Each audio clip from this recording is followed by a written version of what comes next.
Hello, everyone, and welcome back to Tub Takes.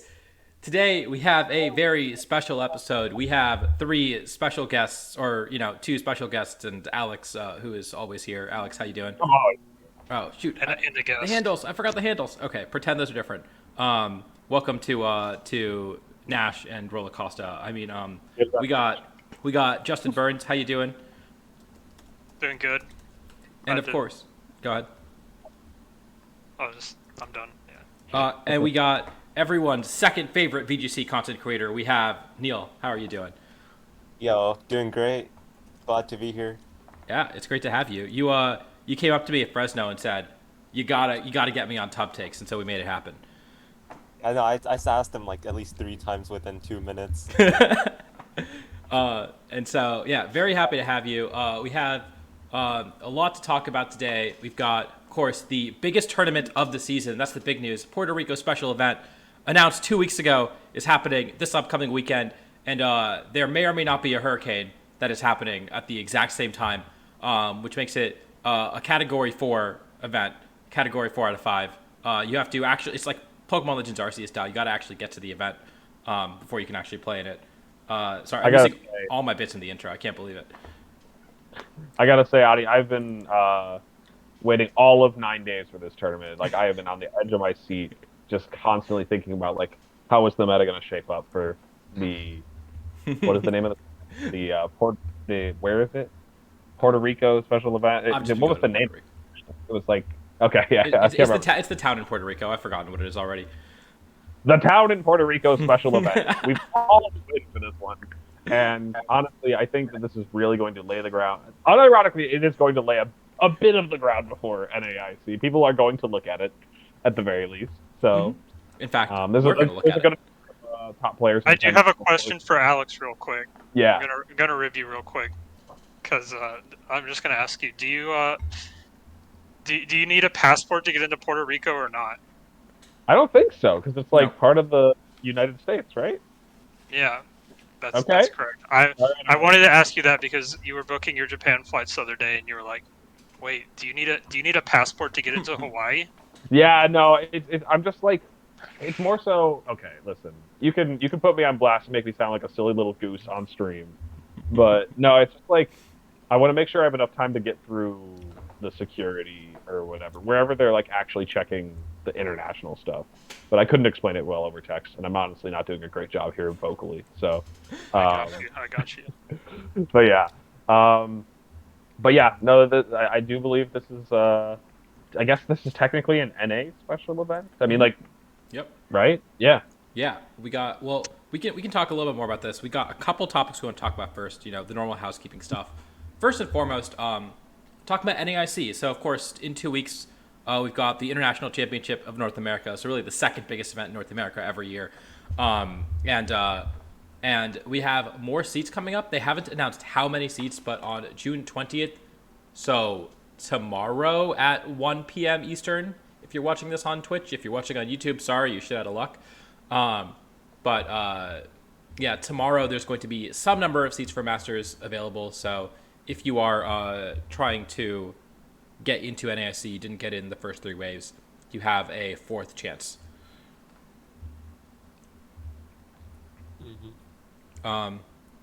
So yeah, I guess all of you guys, Neil, you going to NAIC? I am going to NAIC. Sick. Yeah, I'll be there. Justin, are you going to NAIC? I'm gonna decline to answer that. It is in the air, as far as I know. The bit is that every time Justin posts a team in our chat, I ask him if he's going to NAIC, and every single time the answer changes. It's true. Well, every single time I ignore you. They specify how many seats? I'm like looking through this. I don't think they announced it. Yeah. This is very limited number. It's going to be like 2.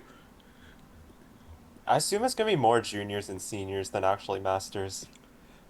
So they announced the juniors and senior seats earlier. They said a limited number. Okay, so they didn't announce that either. But that was at Friday the 16th was when they released those seats. And so Masters, I think this is just Masters. We really don't know how many. I heard that for EUIC they released exactly 8 seats. in the late registration period. So yeah, good luck if anyone is trying to get in. That is, Bro, that's gonna be a fight. yep. I'm curious. I want to see how far how far someone who registers in this wave 4 goes. Like, what if we have the winner like about to register or something? That would be awesome. That would be really funny. It's like, oh, I got in last second, and then somebody goes on to win the tournament. Yeah, imagine someone like Naoto just randomly signs up. Yo, Korean player registers, just flies over Oh here. my god. Yeah, let's get an action here. Gets gets their world's invite after not getting their world's invite. Well, so for Europe, I know the waves ended a lot quicker, and I think Julio was one of the really notable players to like register very last minute. Didn't get in the initial 3 waves. Was really upset, and then I don't think he did especially well at EUIC, but like there are definitely, at least in Europe, some very notable players. And I know some people here who are like trying to go last minute and hopefully get in, but no one nearly as notable as someone in the day 2 race. Mm-hmm. Wait, Tarlao went to EOIC, right? Yeah, but I think he was Was tweeting that- that he didn't get in the first wave. Oh yeah, but I think he top 8'd. Did he get top 8? Oh my god. Never mind. Yeah, that's crazy. Yeah, I think the other notable one was Kevin Salvetto, like when he was going for his day 2 early on, because he day 2'd EOIC. Yep.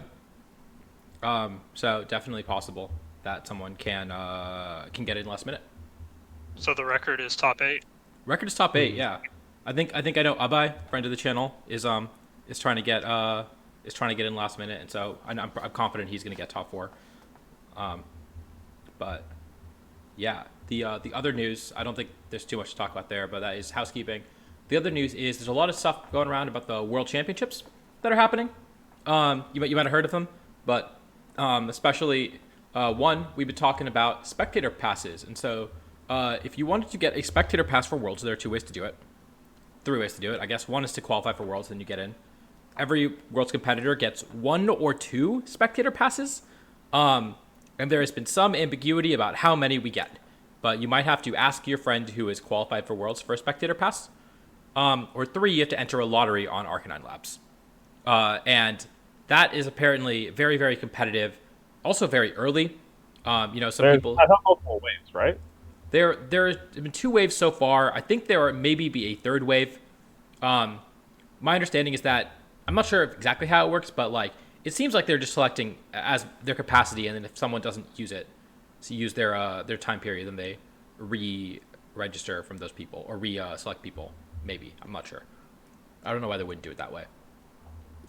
Oh, James got a good point. We do got to talk about the boat. The boat. The boat, yeah. We will talk about that. I wanted to talk about spectator passes because one, I don't know if this is like, I think that Arcanine said, I gotta find it. Someone said that that Worlds competitors would get 2. That was the word. I'm not even sure. Like, yeah, if I've seen that in official documentation or anything, that's the word going around. Yeah, no, I think I saw it on Twitter somewhere. People Labs I or know are Summit kind City of relying Gym on or that. something. It might have been some city. It might have been Arcanine, honestly. Arcanine probably wouldn't tweet that. I don't know. I'm not as prepared as I should be for this, but someone definitely said, confirmed online, there are 2 passes available. However, what one of our friends in Asia said was that they were told that you only get 1 pass, and I'm pretty sure that historically we've only gotten 1 pass for competing at Worlds. Is that right? Yeah. I think that's correct. I googled 2 spectator passes Pokemon, and I do not recommend it. Why? I'm not going to do it. God damn you, Jim. What the hell? I'll put it in the our Discord chat here, but please do not pull that up. I will not be pulling it up because I was trying to find information. I see. What the Incredible. heck is going Might be against Toss, but We do not need to Alex, pull that. I feel like it's like tailored to like what you usually look at. Oh no! Shut up. If anybody else looked that up, they get the same result. Um, yeah, I don't know. I'm trying to see if there was anything from RK9. But everybody's just talking about trying to like purchase Okay, spectator passes. okay. I did find the tweet. It was in response to Rahul that Arcanine said that competitors will get 2 spectator badges in addition to their competitor badge. Found it. That is officially what they said. I'm pretty sure that historically we've only gotten 1. James in chat just said that we've only gotten 1.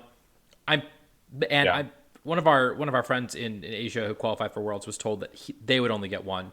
Surely they are not going to have different bags for people from Asia and people from the rest of the world who qualify, right? Like, it just doesn't make sense. They have The whole different, thing makes me a bit nervous. like at the venue for like TPC and TPCI countries. Wait, what? Yeah, Really? because last year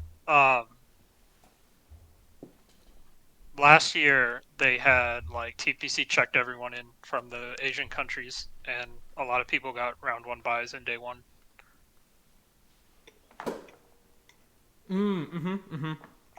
But if you checked in through like the TPCI line, as they like, if you didn't check in from a TPCI country, they wouldn't put you in the tournament. I do remember people getting round 1 buys, getting matched up against Japanese players who didn't show up.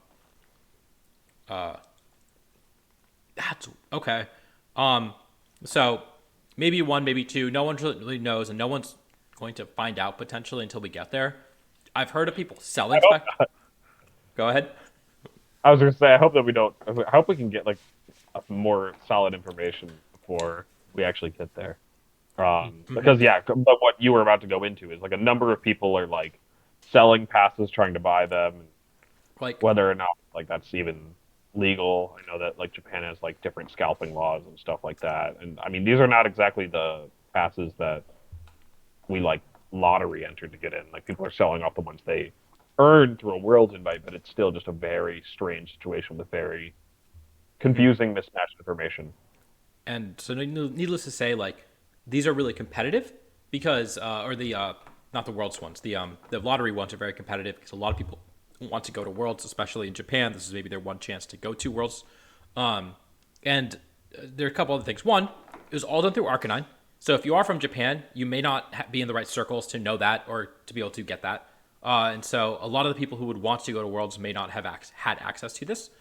And 2, there were a lot of people who are still competing for their Worlds invite who are, going to Puerto Rico, going to NAIC, may or may not know if they're getting a Worlds invite, who have booked their flights to Japan already, and will need to get a spectator pass. Now, normally, if you're playing enough VGC, if you're in that boat where you're traveling to all these events, usually you have friends who are willing to give you spectator passes. But if we don't know how many passes we get, that is also, 1, a problem for people trying to sell them, and 2, a problem for people trying to give them away to their friends. And so this is already turning into a kind of a mess.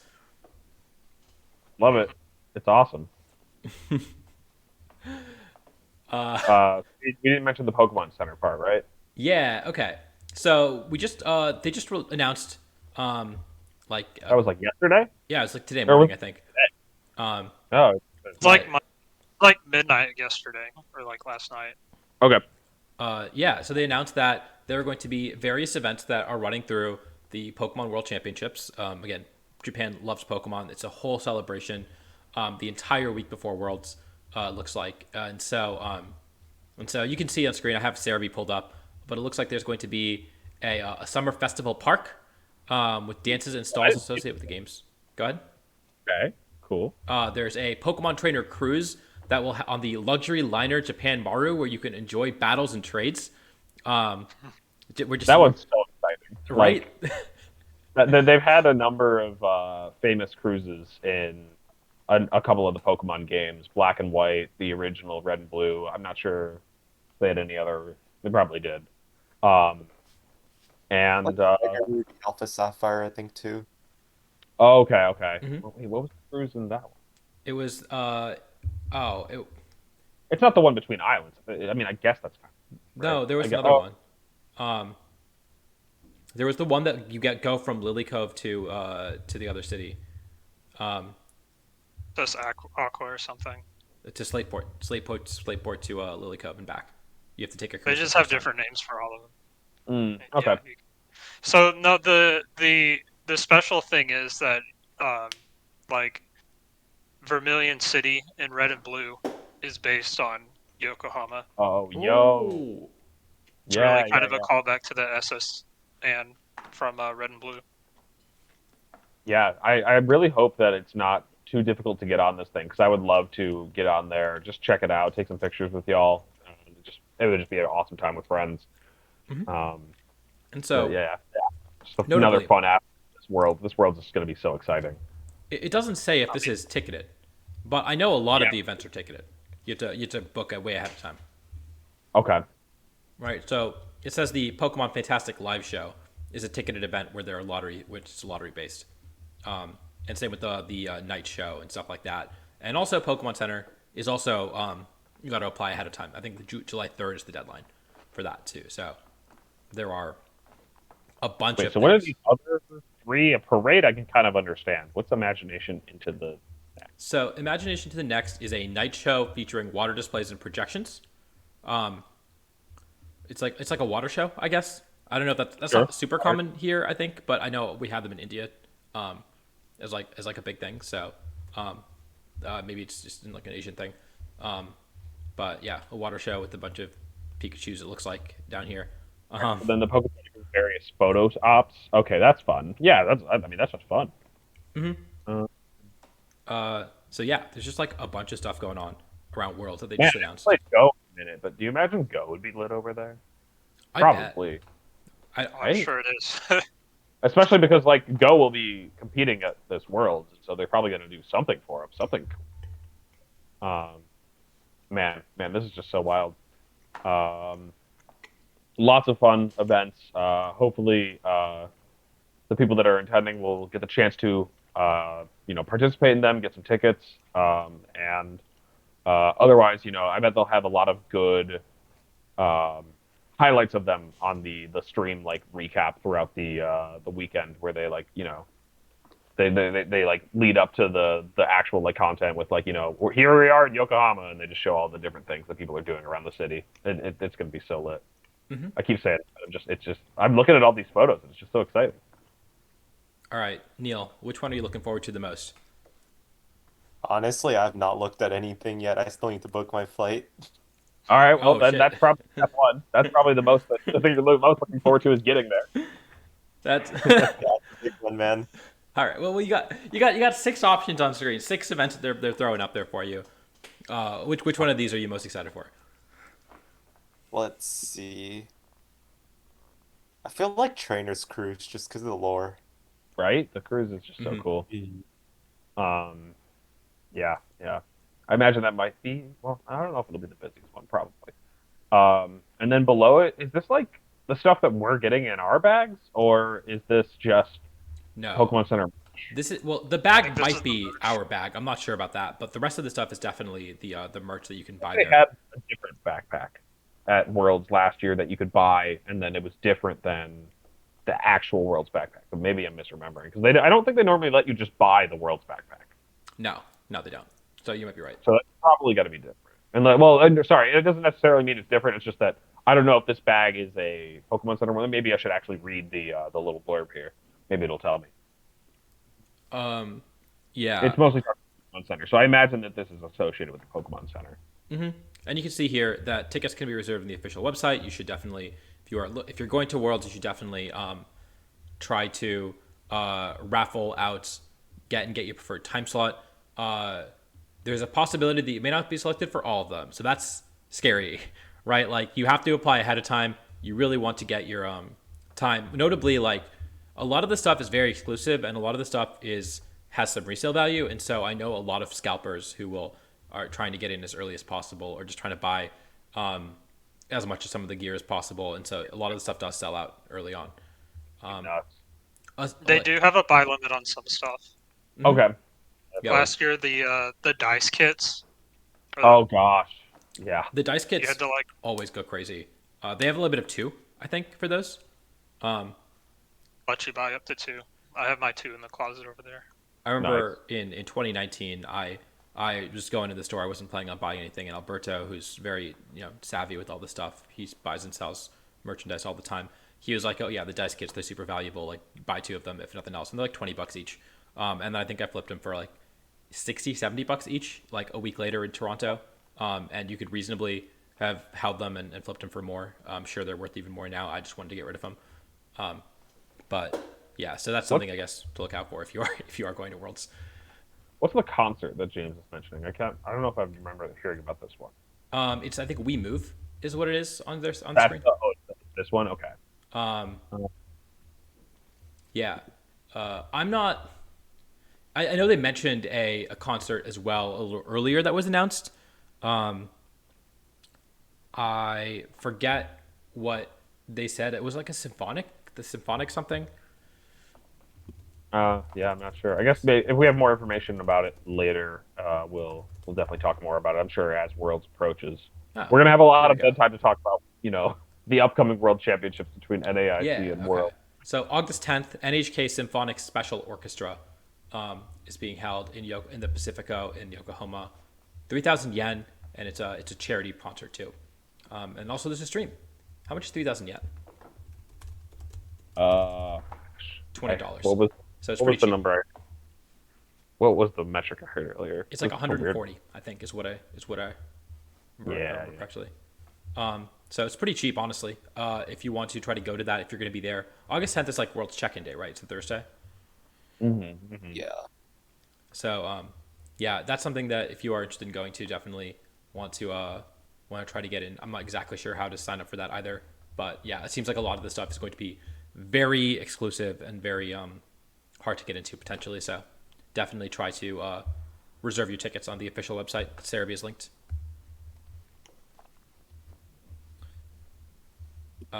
Justin, what are you most excited for?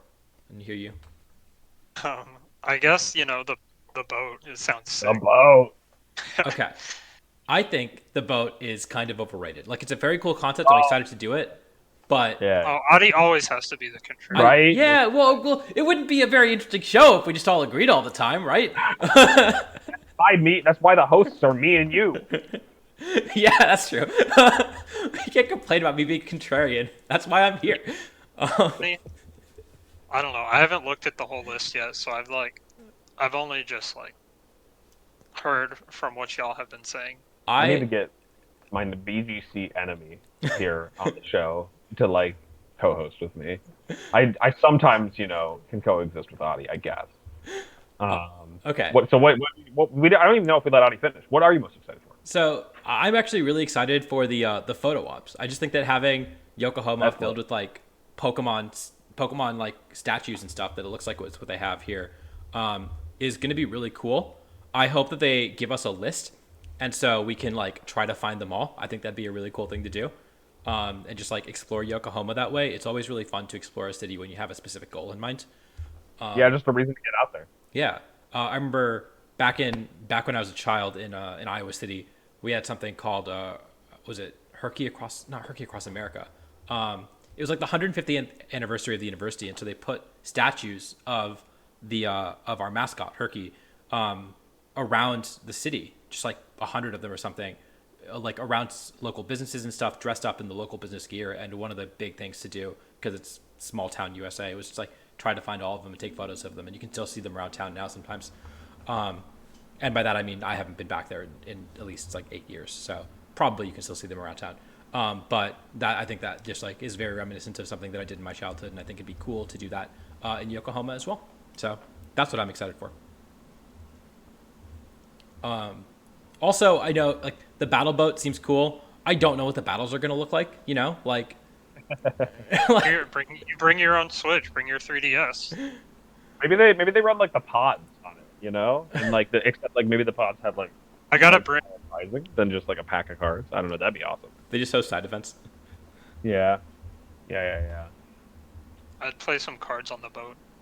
Man, I remember the anime episode where, because I'm seeing the trades part, wasn't Ash on a boat when he traded his Butterfree for Eradicate, and then he realized he got ripped off, so he was like, trade it back. Yeah, no, that trade was so bad, man. I was so mad that he did that.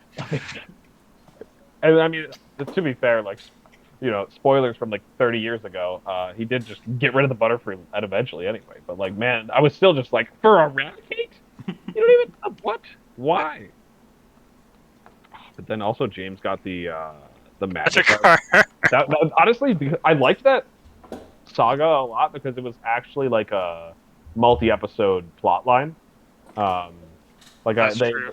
they were like They were on the stranded. boat, and The, then po- the the boat. Pokemon on the island. Yeah, Uh, they got stranded on the island. yeah, those I episodes were remember awesome. when the Pokemon talked and like had subtitles, and I was like, That was so whack. Oh my god. Yeah, those right. were awesome. You want to guess Anyway, what year what this I'm trying episode to say aired? is I really hope we get to experience a shipwreck while we're there.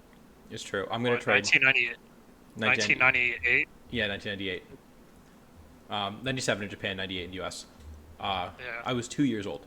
I definitely remember watching this though. Yeah, we got to do some trades, some battles, and some Mhm. shipwrecking. Some shipwrecking. All right. So, any other thoughts about any of the stuff announced for the World Championships? This is all pretty awesome. They're going all out, which is like. Wait. Oh, I think Did you- one last thing we should talk about is the World's Pikachu. Oh yeah. Is this- Okay. How do I open that? Which is good. I guess Audito and responsible. I am, but I don't have the World's Pikachu post anywhere. So if you have that, I see the no. That's different. This is the best I've got right now. If you want to like zoom in. Yeah, that works. Oh, they announced this like months ago, didn't they? They did. Yeah, Is it? yeah. They announced the logo. Okay. But is this like gonna be the World Pikachu then? You think it's gonna be like holding a bowl of ramen? I mean, probably. That's pretty cool. I mean, I'm down. It's solid. Dude, that would be. Oh, you know what? We got to get for one of our Boomer episodes that we do post Nats Audie. We got to get like Randy on or somebody to help us make a tier list of all the world's Pikachu's. True. Oh yeah, Randy and Gavin would be great for that. We're bowling them Yeah, to that'd be awesome. There's some really cool ones. The skateboard one. The like. Maybe you skateboard Pikachu. Yeah, the like Pikachu in a lei one. Like there's like just a lot of cool Pikachu's over the years. But yeah, no, this is the one, the ramen one. I think it's solid. I guess we'll have to wait to see what it looks like in plush form because that's the real deal. But I'm excited. I think that it is potentially cute. I want. You see this Dendozo over here? I want the Dendozo that has. I want a Dendozo that can serve sushi. You know, I think that'd be sick. That is really cool. Wait, wasn't there an inflatable Dondozo announced the other day? Was there? I think so. No. Dude, I've got one bag on my flight to and from Japan, and I'm going to make it empty on the way there, and just gonna fill it up with all the Pokemon gear, and also like other That's touristy fun, stuff. right? But like, just it's gonna be sick. Dude, I that's will the also way. be taking an empty suitcase. Honestly, I regret bringing a suitcase on the way there. I should have just bought a suitcase there and brought an empty suitcase on the way back, or not an empty suitcase, a full suitcase on the way back.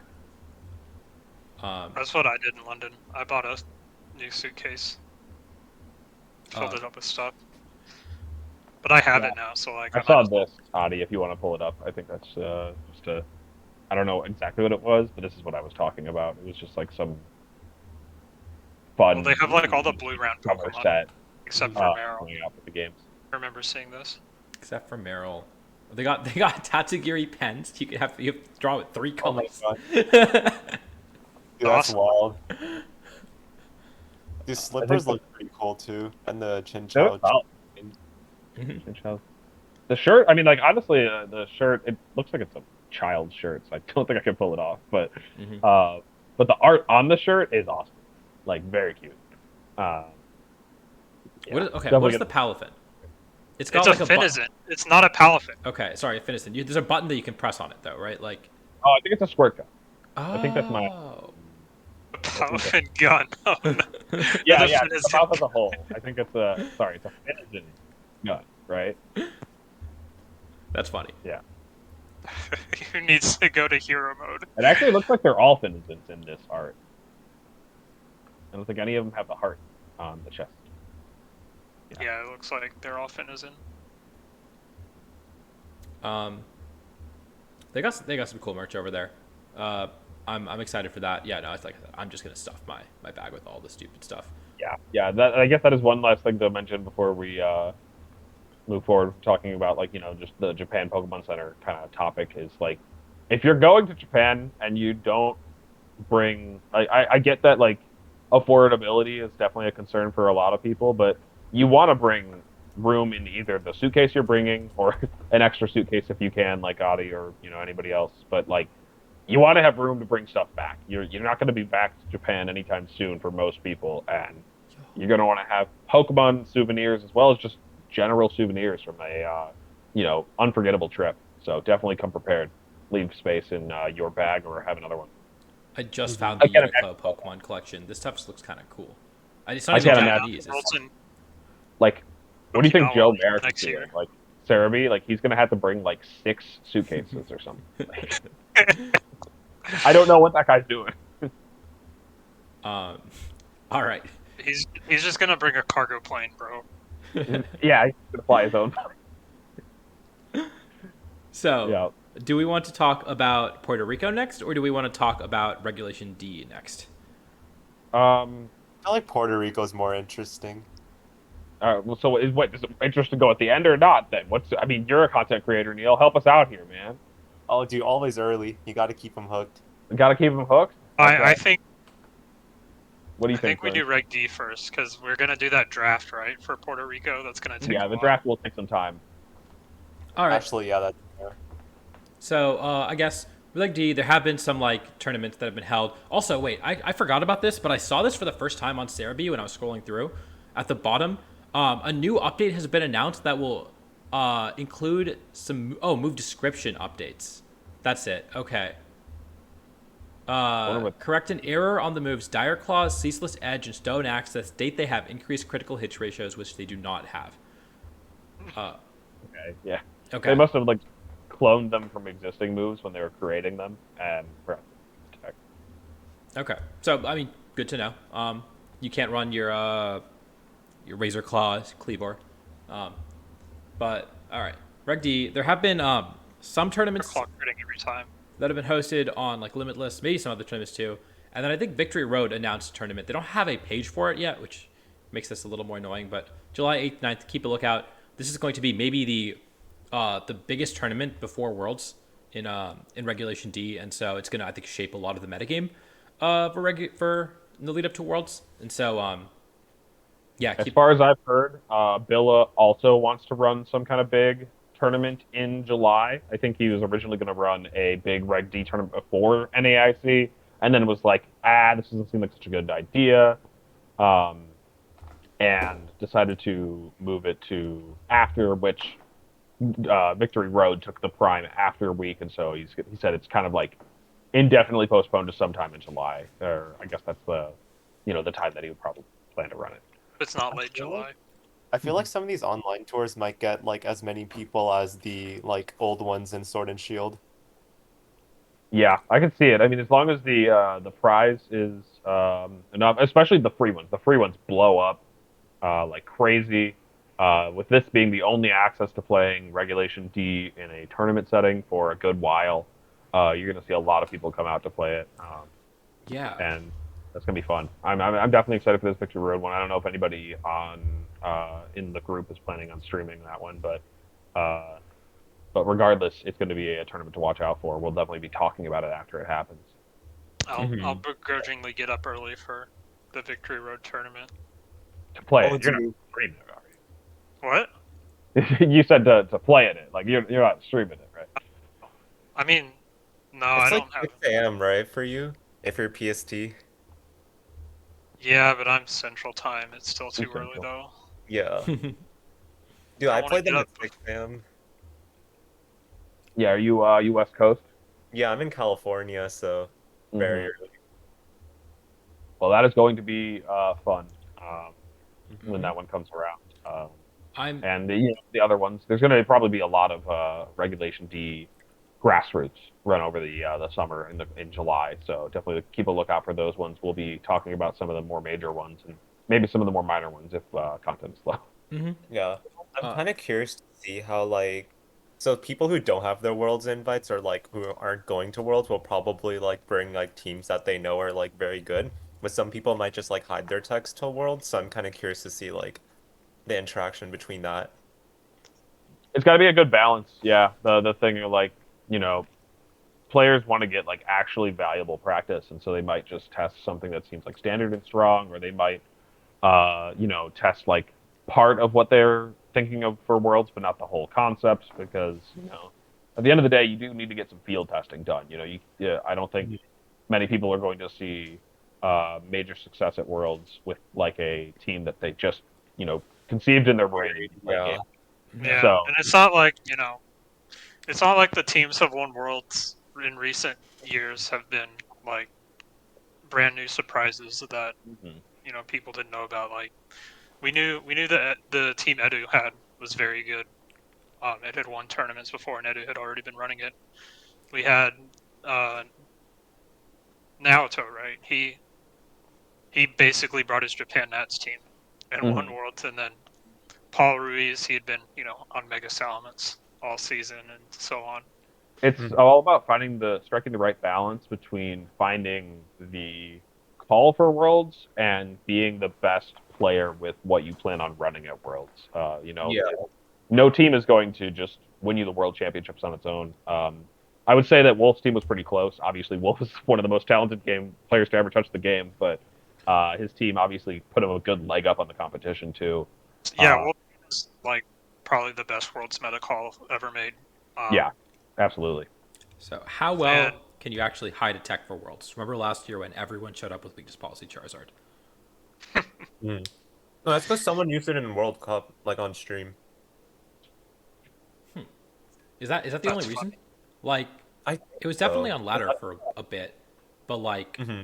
it's crazy that players from Europe, players from North America, players from Japan were all on the same tech at the same time.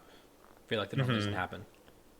Yeah, I feel like so Snow played it in World Cup versus Febsi, and then that was like a really big game that got like a lot of viewership. So as soon as people saw Snow using it, I think it just ran over a ladder, and then everyone picked it up. Yeah. Same with like the Allen Brown team that Oh Hirofumi yeah. had. Dude, that was so funny.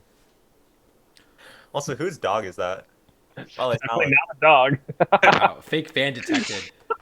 Everyone Oh spam no! "Where's Vern" in chat. Oh, wait, that's a cat. Dog. Oh, Adi did it. uh, That, yeah, that is. I That is think it'll definitely be a different dynamic this year, just because of Worlds being a new format. But I think for some of the newer players out there, the ladder, everyone gets real paranoid over who's running what on ladder, and Mhm. it's the weeks leading up to Worlds are definitely one of the most interesting times to be on Pokemon Showdown, in my opinion. So it'll be especially chaotic this year with the new format and all. Mhm. Yeah, I'm loving it. I'm loving it. Actually, I've been asking everybody this, and I'm going to continue it. I think I don't know if we've already got Justin's take on this on the channel. Maybe we did. And I know we've gotten Audie's. Neil, are you a fan of Worlds being a new format, or would you rather it have been a continuation of Regulation C, what we've been playing all season, or most of the season? Sorry. Oh, I would want Regulation C. Like, I kind of like just picking up a team and playing it all format. Yeah. Wow. Put me to sleep. Hmm. I will Honk say you. though, Honk you. as a content creator, it's really nice to have a new format because Reg C was getting so stale. So stale. Thank you. I mean, at least you have some common sense, I guess. The views don't lie. Yeah, I mean that is actually super true, though. This is going to be uh, arguably one of the best worlds for as a spectator, and many people have brought it up. And it's also going to be fun, even as like a higher level spectator. Like I can definitely appreciate, like some of the like matches that Worlds 2022. It's like, oh wow, like they're making such like intelligent decisions and stuff with teams that I've seen before, but like they're playing them very well. But this Worlds is just going to be so exciting for somebody like me, as well as like all the way down to somebody with very little understanding of VGC. They're just gonna get to see like, oh, these are the first time the Hisui Pokemon are being busted out. This is awesome. Like someone's gonna figure out combinations with like all of them. Yep. Yeah. It's And- hard to top Golisopod cutting worlds last year, but That was so cool. maybe I mean, someone. I think we're gonna get something like that though. There's gonna be some weird one. There's gonna be some Japanese player maining like a Pokemon like that and just cuts worlds. Weird. You're gonna go deep. Oh my god. I think somebody. Stantler. That, I was already playing a Reg D player. yesterday actually, and my Rillaboom got hit with Dire Claw and got put to sleep, and I posted the log in like one of my chats, and someone was like, "Yeah, that's gonna be me losing my winning into a Japanese player that just leads in DD Sneasler, whatever it's called." Every game, just Dire Claw, Dire Claw, Dire Claw, Dire Claw. Yeah, Japan will probably go crazy this Worlds. I definitely agree. It's going to be very strange, though. Like, we're assuming that it's going to be open team sheet, which is something that's like a bit different. And yeah, I mean, this is just such a strange. There's a lot of firsts for this Worlds. I guess like if this is going to be the first open team sheet Worlds, this is going to be the first Worlds of a new format.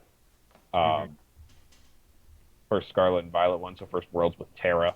At the very least, that's a pretty easy one to mention. It hasn't been long since our first Worlds with Dynamax. We're already having another first Worlds. No, Burns, you're phrasing it wrong. Our last Worlds with Dynamax, please. I don't want to go back. I love Dynamax. I mean, I didn't compete, so I have no say, actually. I will say, It's as a spectator in 2017, I remember I just getting in, or just starting to just finish college, was starting to think about going to events, and that 2016-2017 EUIC was maybe the most fun event ever as a spectator, because that was the first tournament in a new format. And so, I mean, I knew a little bit more about Pokemon than Adi, you're selling it short, buddy. What do you mean? This was the first tournament. That was the first tournament of a new generation. That's true. That is true. It was the literally first... 3 weeks after the games came out. That did make it a little more hype, I think. But this was EUIC 2017, number one. Oh god, 2016. that tournament was awesome. That tournament was so awesome. Yeah, that was I was just spectating it, but like it was just so cool. Mm-hmm. And like I do remember, like the first like international tournament I really wanted to go to. I was like, yeah, it was great. I'm super excited. I'm playing obviously, but if I was a spectator, I would just be over the moon that it is a new format, because it is going to be a blast. We talk about getting practice with your team. There's obviously always that dynamic of how much stuff do I want to keep hidden, how much laddering do I want to do, at what point do I like pull my team off ladder and say I'm not going to do anything with it. Obviously, if you're rolling up with Urshifu, Water, Rillaboom, Heatran, Cresselia, you're probably going to be less inclined to hide stuff. If you're rolling up with Indeedee Sneasler, you might be a little more. You might have the sauce, and you might not want to let people test against it or whatever. But there's always that interesting dynamic. That's obviously going to be true at Yokohama as well. Neil, I am curious, as a fellow content creator, how are you approaching content creation versus testing for Worlds in this Regulation D and keeping it secret? I just don't talk about it. That's kind of it. Yeah, like even with like Reg C, I didn't really talk about like Roaring Moon until the regional. So just the you talk about everything else, but the secret piece just manages to not find its way into your like I was spamming Moon on ladder and like for like at least like 2 months straight, and like never the Mon was mentioned on the channel. you gotta show off like teams that are weak to your team, so they pick up in popularity. I'm just gonna start we're gonna create a whole dartboard, and we're gonna be watching Neil's videos, taking notes. Okay, so everything he's been mentioning is here, here, here, and here, but here's the big hole in the middle. What is it? It's weird here. Dude, That's the counter. It's the opposite for us. I remember the Milwaukee preview. We were talking about Earthworm, and Alex was like, yeah. He's like, it's got some problems. It's not that good. It's like, I know what you're doing. I did just put out that big long Ursaluna thread where I was just like, highlighting all the weaknesses. I was like, this Mon, This is I terrible. don't think it's going to be that good. And then as soon as I posted that, everyone was like, "Is this propaganda? Like, are you're a trick room guy? You're going to be running Ursa Luna at Worlds, right?" And I'm like, "No, I do actually think this." Like, but it will not dissuade me. I am going to try to build the Pokemon still for sure. But you know, It's like Yeah. a recreation of the Orlando team. I think Earthworm. This is going to be Earthworm's last tournament. Speaking of NAIC, I do not think Earthworm survives Regulation D. I actually was trying to talk to the Worm Father Kutesh himself, and I was like, is there any hope for Worm in this next format? He did not see it. He mentioned Gastrodon pretty quickly, and I was like, okay, yeah, there's no hope. That's when just like la la la. I'm tuning you out. There's Gastrodon mentioned. There's nothing else. There's nothing else. Um, but yeah, I think Earthworm like has to deal with the fact that there's a lot of like floaties, and there's a lot of taunt. Uh, it's just not. It's gonna be hard. Yeah. So many random Pokemon are going to be running Taunt at Worlds. Like you can imagine these like defensively oriented teams with like a random Thunderous Rillaboom and then just the Landers has Taunt as a fourth move. That's another new one. You're right. I forgot. I was like mentioning the taunt genies, just thinking the prankster ones, but Lando got it too this gen. They decided that they all could taunt. Actually, wait, can they all taunt? I don't know if an Amorous gets it. There's another genie now. I don't I know. will It's, figure that Pop out. quiz. Pop quiz. Does anybody know? it's not I gonna gotta be guess it does because if they gave it to Lando, maybe they wanted them all to have it. It does. That's crazy. Okay. How do I get a bot in Twitch chat that lets me type in /learn? Can we get a Calc bot in Twitch chat? Is that possible? get Sableye bot In Twitch Oh, chat? Calc bot. Dude, I need this. This is gonna make the Calc is right so much better. If we Oh just- wait, no, yeah, there is a Pokemon bot like that. Oh shit. Um, We gotta get but that. also, you're not supposed to look up the stuff when we get to the actual segment. Yeah. It'd just be cool to just like post it in chat and see what pops up. Instead of having to type it in manually. Anyways, I digress. It would be no. I think actually on this note, we were talking about the Victory Road tournament, but I think that we can also talk about the tournaments that have happened in Regulation D. I know that in your post you have Ursa Luna at a 45.13% win rate. Is that from like Kevin's stats? Oh, that's from No, I Beanie's? think yeah, go to Beanie. Okay, cool. That is actually the two. That was one of the two tournaments that I have linked in our little document. Yep. There were two tournaments that had over 64 people. It looks like in the last couple of weeks, last week at least, that I saw. The So- first was the Beanie Brawl. The second one was Trainer School.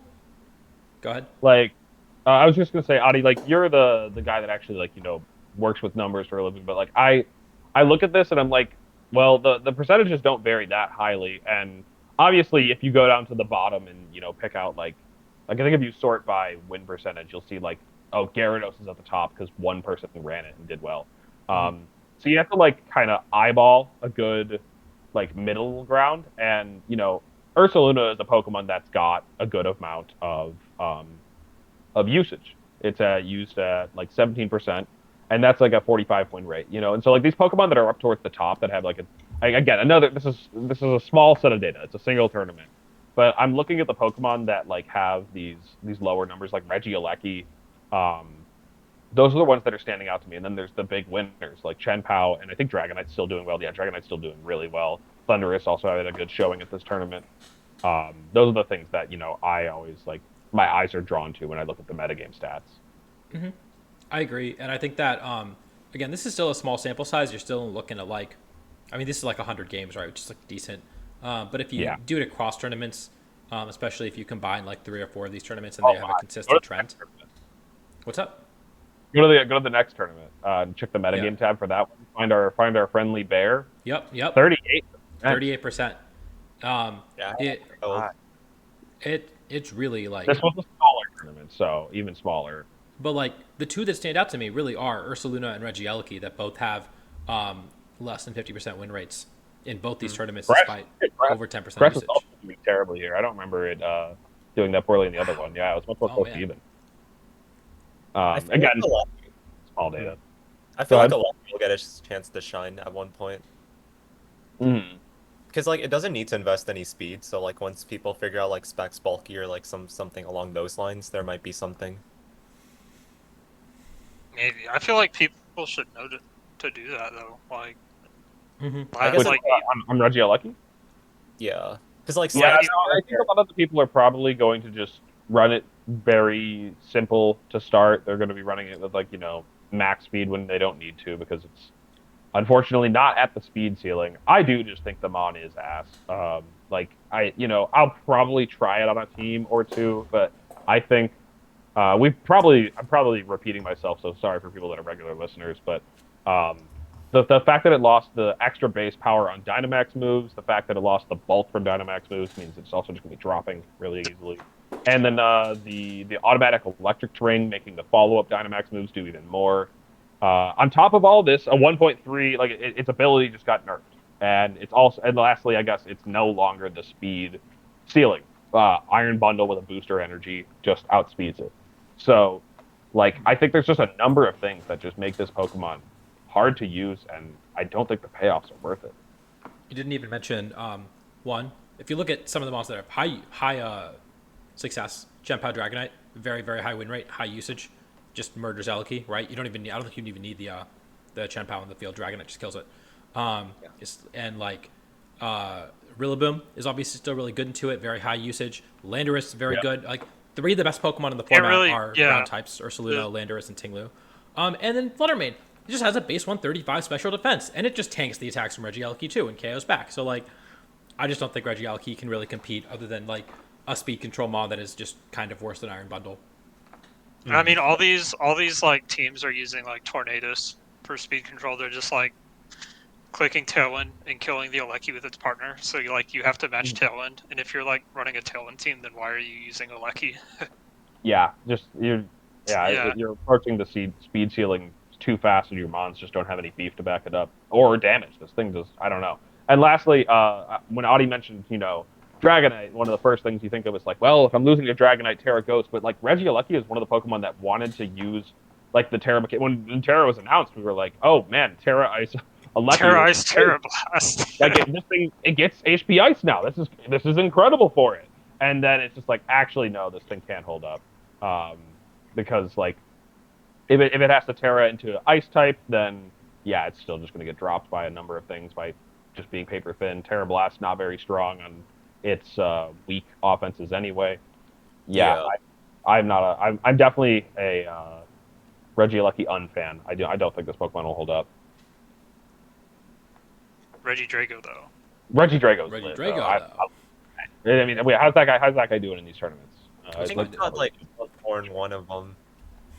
Yeah, Dude, I got rolled by Chip-How DNet in top 4 of like the second tour. Yeah. Yo, Regidrago is positive in both of these. Doing okay.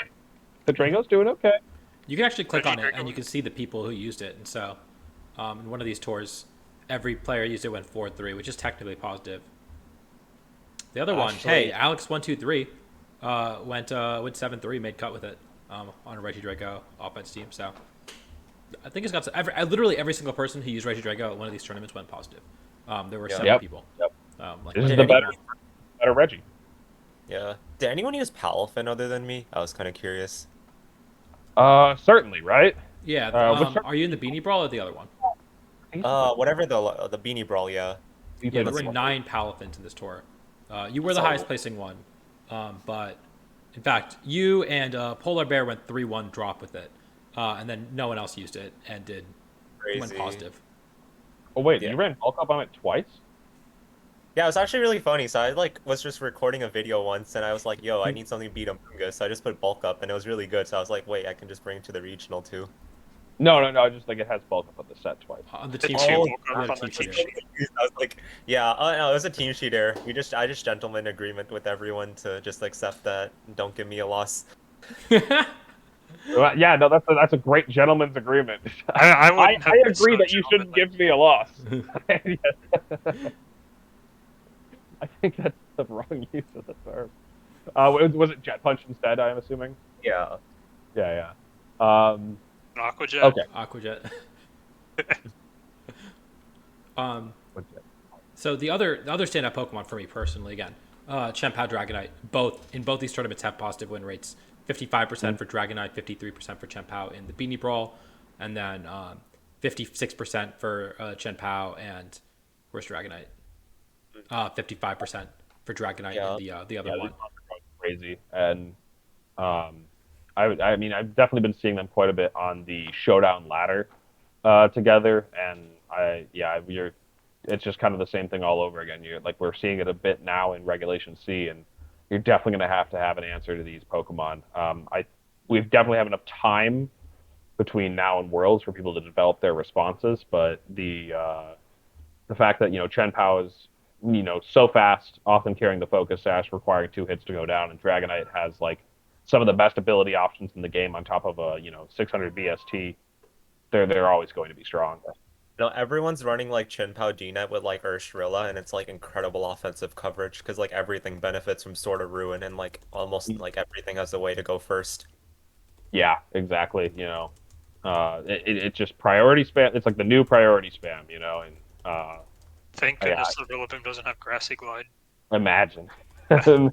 Voice Span Terragrass Grassy Glide next to Chen Pao. Yikes. Thank you. That's going to be killing the Dragonite. No, imagine he Sword Stance, man. Oh, true. It is a Swords Dancer. Yeah. So, yeah, I guess Amoonguss is another pretty big winner from the second tournament.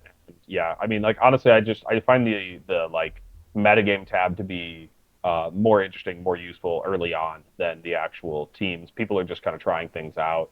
You can definitely look towards the top to see like what are the standard compositions, but you can kind of figure that out by looking at the metagame tab. Like, what 6 Pokemon are at the top? People are probably just running some combination of those 6. Yeah, Somewhere. that's very valid.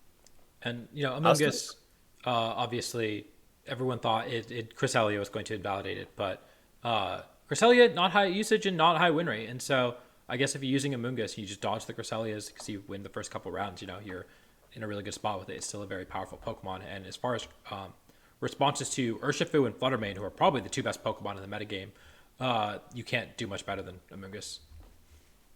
Yeah. Look, Among Us survived, when Coco and Finny were like the best 2 Pokemon in the generation.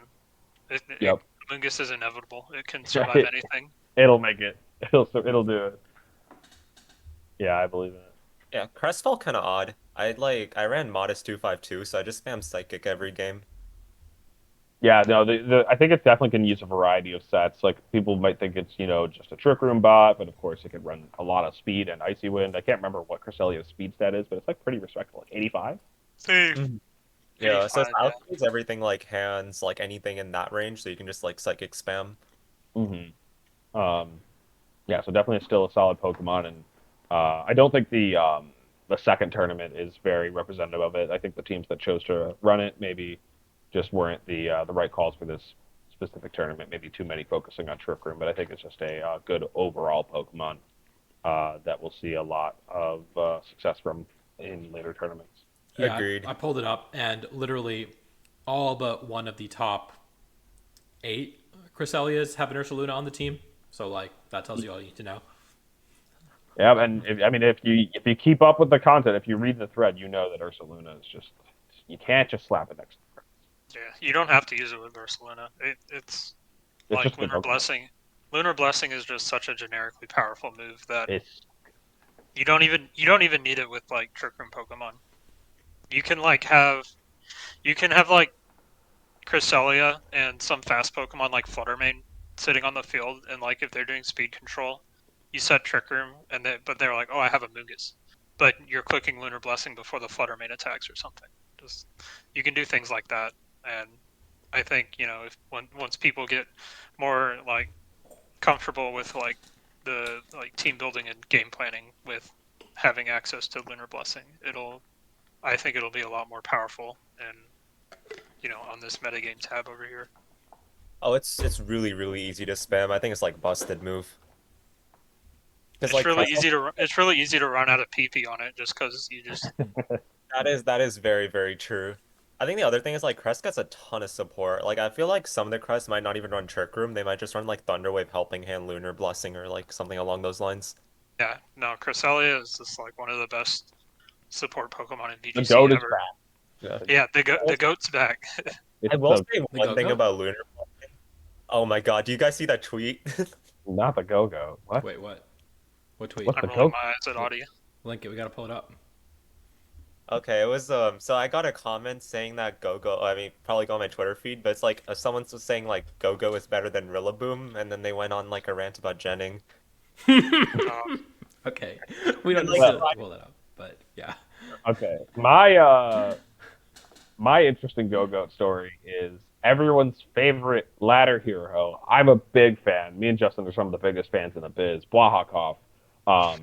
Bwahakov was actually playing some Regulation D ladder. No Lycanroc, no T-Tar. Instead, Rillaboom Go-Go. And I was like, this is the new duo? This is incredible. I don't even remember what the rest of the team was composed of, but I just remember the Go-Go like was in the lead next to Rillaboom. It just started stacking up bulk ups, and I still won. I mean, it wasn't like it was some big oppressive thing. It's a Go-Go at the end of the day, but Okay, uh, but hear was me awesome. out. Everyone loves like Flashfire, Terragrass, Cerulege, Flashfire, Terragrass, Heatran. But what if you just go Terra Water, Sap Zipper, Go-Go, and then you bulk up? It's just better Cerulege, honestly. Honestly, It's got you Horn are Leech. only You heal weak up to too. electric. You're only weak to electric, and Mhm. like you beat the electric types with you just don't Terra in front of them. You know, because grass resistant. It's perfect. You just win. GG. Sign a slip. There'll be some Japanese player doing that at Worlds. You think? I It's don't know about that. it's legal right now. You could be doing it today. There's a reason. There's a reason no one's done it. It's not very good, but I've definitely wanted to use it multiple times. That is fair. So Uh, go. I derailed us with Go-Go discussion. The other You Pokemon sure that I did. wanted to talk about was Thundurus, because that's also a Pokemon that has 10-15% usage in both these tournaments, 56% win rate in the Beanie Brawl, only 6 usage here, but 57% win rate here. I've loved Thundurus personally. It's been one of the I mean, I've only really built one team in this format, so like this is my call for Worlds. 3 months out. But look, you can see it did super well. Second, third, ninth place here. Second in top 8 here. I think Thunderous is really powerful. It's got a lot of different movesets it can run. I'm actually very curious about these teams because they look very similar to, well, not super similar, but similar enough to the team that I was running. Um, yeah, you got the Yeah, it's support like the set. Go ahead. yeah, it's like the Chin Pao plus attacking Pokemon and Amoonguss. Hmm.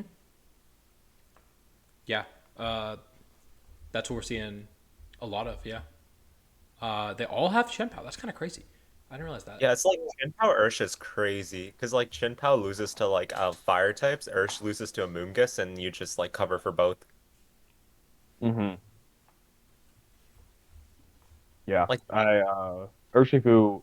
I do think that I don't know if we've talked enough about just Urshifu at the top. Like it's the new top here. It's like just barely over Flutter in the first tournament, a significant amount over the second place Pokemon in the second tournament. Again, small scale. We'll have to see as things go on, but um, Urshifu water just kind of everywhere. I think one of the things that sets Urshifu apart from the dark type form um, is that the water type it's easier to get multipliers on. Pretty much all the multipliers that you can put on the dark type one, you can put on the water type one, whether it's Choice Band, a Black Glasses, or Mystic Water, Helping Hand, Sword of Ruin. The big one is Rain. Rain is just another Choice yeah, Band, another 1.5 you can put on top of it, and whether you're using Rain Dance with the Torn or anything, on top of the fact that it's also got the multi hit really good for hitting into Sash Pokemon like a Chi-Yu or a Chen Pao. It just that's a much better way to use your Tailwind turns is don't let them survive, take the KOs, and Mhm. yeah, it's just such an efficient Pokemon because it hits your Protect like that. Yeah, I think one thing that could be cool about Urshifu Dark is that like so all the Mungus are running Helmet, which might force like Rapid Strike to run Grass. So you could play like that like Rillaboom Urshifu Amoonguss core, just run Sash, drops like what's it called, Close Combat for like Sword Stance, and then you just Terra Dark, Max Attack Adamant +2 after Fake Out, and just blow everything up with Wicked Blow. Yeah, you can almost play it like one of the King Gambits from the current Yeah, format, where you just it's King spam Gambit dark. 2.0. Hmm. Yep. That's pretty cool. Uh, I do think Dark is underappreciated right now. I think, do we? What's the usage on this guy? Do we have it? I feel like it's a bit less. It's kind of weird because like Ursh Water on paper overall is better, but then Dark like doesn't lose to helmet stuff. And I just think like again, Cresselia, I think it's too good a Pokemon to not really consistently see play, and Urshifu Dark is just so good against it, right? Like I mean, it forces a tear out at the very least, and nothing wants to switch into a Wicked Blow. Like I really do, and Sucker Punch is a powerful move too. It faces more competition. There aren't a ton of good water types. There are a ton of good dark types in the format, but other than that, I mean, I just think Urshifu Dark in a vacuum is such a strong Pokemon, and we're definitely going to see a lot more of it. Yeah, dude, I was doing calcs with that thing to see if like the 80 to 75 make a difference. I'm really glad they brought it down to 75 because like with Terra, some of the like calcs you get is like actually crazy. Yeah, the lone Urshifu nerf that totally saved these Pokemon from being busted. Thank goodness. Respect Game Freak. The 5 BP. Where would we be without him? Yeah, I don't know where if there's any more Regulation D takes before we move on to the next thing. I do think we could probably sit here for a while talking about it, but then what will we talk about in the coming weeks? You know, when we actually Y'all have a lot more weeks to talk about Reg. Yeah, exactly. Totally. All right. Yeah. Any other Reg D or tournament results that we want to talk about, or do we want to move on to Puerto Rico? I think it's worth to move on. All right. Yeah. Ready? Let's do it. Let's talk about Puerto Rico. So like I said earlier, they announced this the special event about 3 weeks ago, I think, and a bunch of people realized, oh shit, I'm at 220 championship points, and I don't have to do well at NAIC. I can do well at Puerto Rico instead. A lot of day 2 race players are going because they want to try to get that 200, 160 championship points that might put them over the edge to guarantee themselves a day 2 Worlds invite. And the race is really competitive. This, players like actually I have the roster right here. Some players are who was I looking at? I know Soheim is like, oh shit, if I get with this event and I get like top 4 NAIC, I'll get a day 2 invite. So people who are maybe a little more of a stretch. I thought like Zach is also another guy who is like 11th place. He's a little closer, but he's just on the fringes of a day 2 invite, and winning this event might put him in legitimate contention going into NAIC without having to like win the entire tournament. On the other hand, you've got players like Nails and Joe who are solidly in the day 2 race and can guarantee themselves a spot with a great performance here. And then you've got players like Freezeye, players like I think George Tifferman is just outside of World's Invite. I think that there are a couple other people. Mike D'Angelo, I know, just aside. Nishant is just there. So a lot of players here who are Tom Hayden, a bunch of players who are just on the fringes of a World's Invite, and think that by getting this last ADCP, they can get there. Which is why the other meme that I made was this, which I didn't get to tweet out because of the tropical storm warning, but the bit was that the players who are going average 40 CP per regional, and they're all at 220 championship points. But yeah, I'm just being a little bit. It's a certified Audi meme, like Audi types will laugh at this one. Yeah, well, I got to get someone to hate me every single Tub takes, and this time it is every single player who doesn't have a World's Invite going to Puerto Rico. By the way, Team Rocket Elite, to answer your question, I don't know if anybody's actually locked for day 2. NA is so sweaty, and like because we have our actual, internet still left. Yeah, you could have 9 through 8, or you could have 9 through 16 like cut in AIC, and they would all pass like. Mm-hmm. I don't think that's true. Yeah. I don't think 16 can. Like I think. Okay, so I guess what we can say is that like you could have 9 cut worlds and pass number 1. Is there any one person locked for day 2, Audi, or like maybe not all 8 can be replaced, but could any one of them get pushed out? And I think absolutely. I mean, the thing is, like, let's say Paul Chua, who is currently number 1, let's say he bombs that NAIC, he gets 0 points from it. Sorry, Paul, I know you're in chat. Hypothetically, let's say Paul Chua gets 0 championship points, doesn't even get that top 128 kicker, top 256. Do we have top 256? Yeah, we do. Also, let's not. By the way, before you can finish your point, Adi, but let's not dive too deep into this because I think this is next week's That's true. main topic.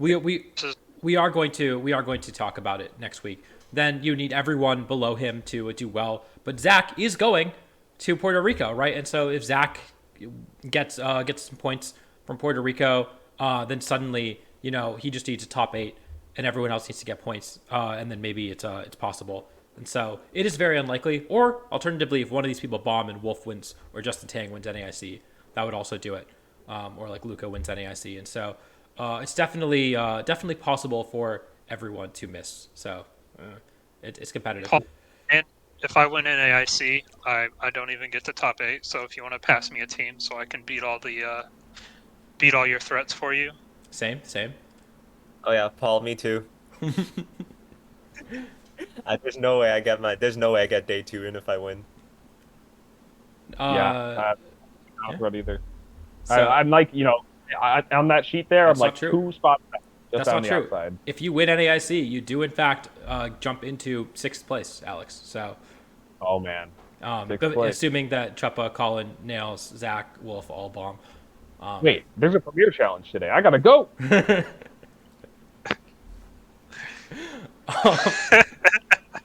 So on that note, I would be remiss if I didn't talk about the tropical storm that is happening. Obviously, we did the bit about it, but so Pokey Island, who is running the event, did actually put a Facebook post out telling people that, hey, there's a possibility of a tropical storm or hurricane coming our way. They are not sure if the event will run or not, but as of now it is still on. And they will update it with the new weather. Again, the storm could shift. Hurricanes or tropical storms are kind of finicky, I guess, and so they could shift north, they could shift south, they could putter out, I guess. I don't know. I'm not an expert. Justin, you're from the south, right? Tell us about tropical storms. So tropical storms can develop into hurricanes, and they have, prediction models. But sometimes, the prediction models aren't always right. Sometimes the hurricanes can decide to turn around or have another trajectory. And if it changes trajectory early, then it'll kind of have a big cascading effect. I don't know. Arkansas is more of a tornado state than a hurricane state. But I did, I actually, had a dream that I got hit by a hurricane a few days ago. So maybe it was a premonition, and the hurricane's my fault. Oh yeah, we should open the tweet and chat from Lorcy. What did Lorcy say? I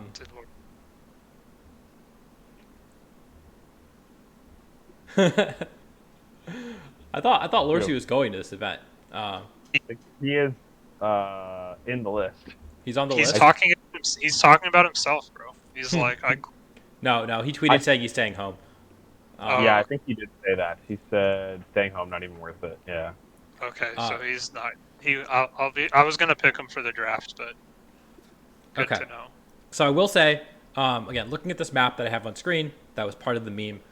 This is the official map as of, I guess, 11 a.m. Monday, so 12 hours ago. It looks like the average course for this potential hurricane is going a little south of Puerto Rico. Puerto Rico is going to be, you can see Puerto Rico right here.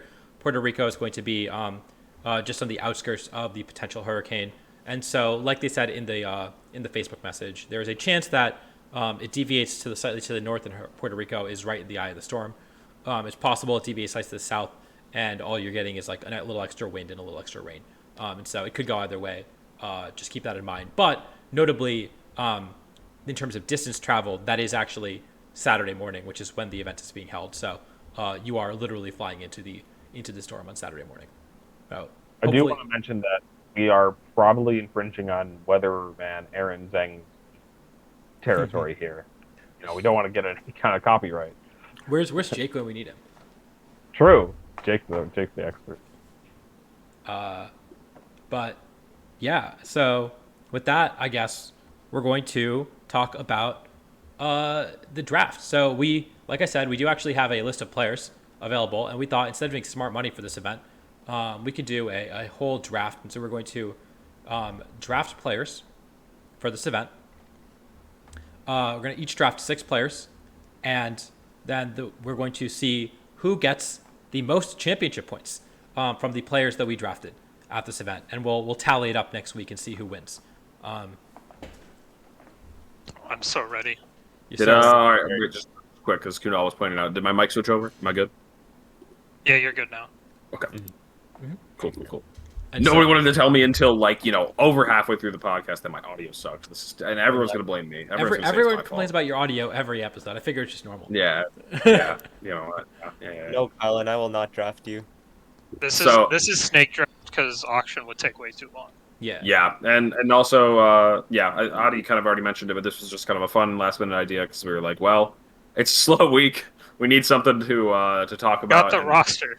No, this is Yeah, we have. I think that's the biggest thing. You're right. Yeah, it's like we have a roster. I think this would be fun to do for future events, but it's hard to tell who's actually going, so it's nice to keep it kind of limited to smart money.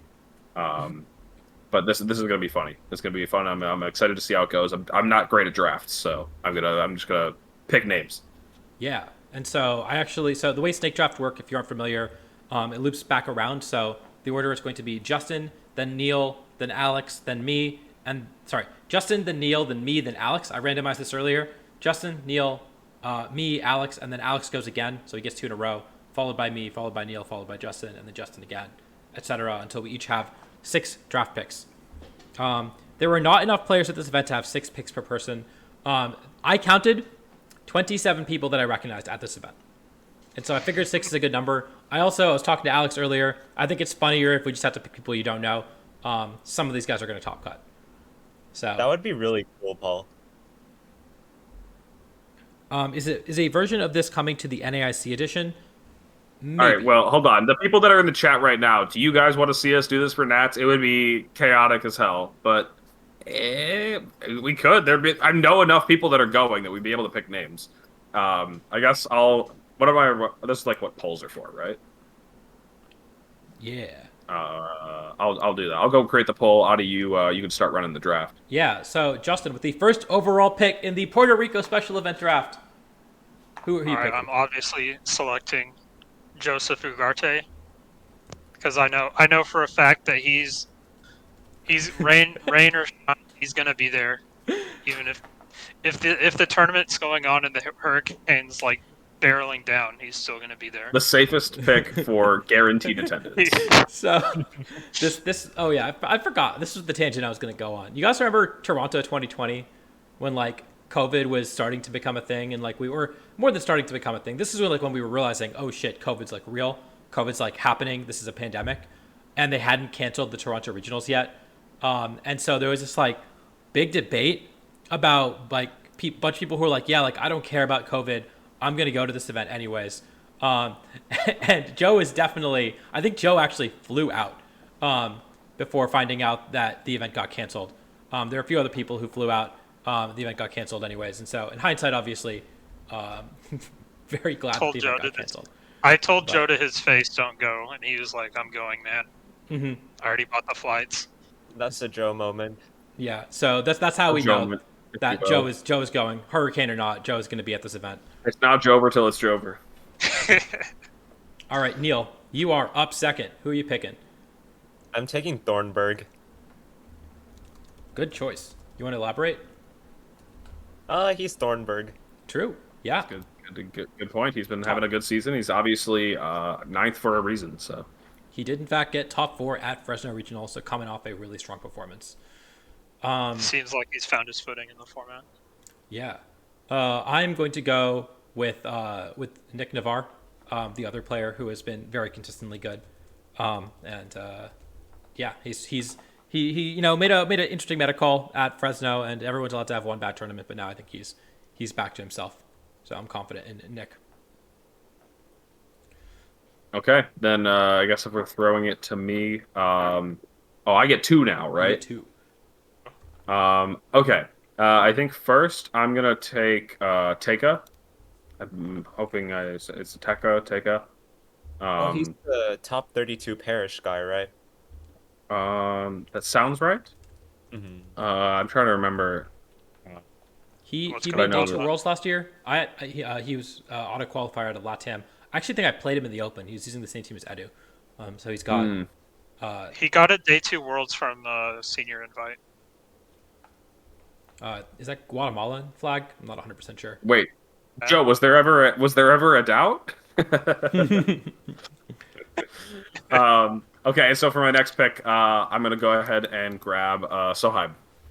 So Sohaib, I mean, this guy definitely is betting on himself, as we were talking about earlier. He's like, yeah, no, I can just like top 4 this event, top 4 Nats, and I'm in the day 2 race, and I'm just like, okay, buddy, you get him, Sohaib, let's do it. Dude, this is where it starts.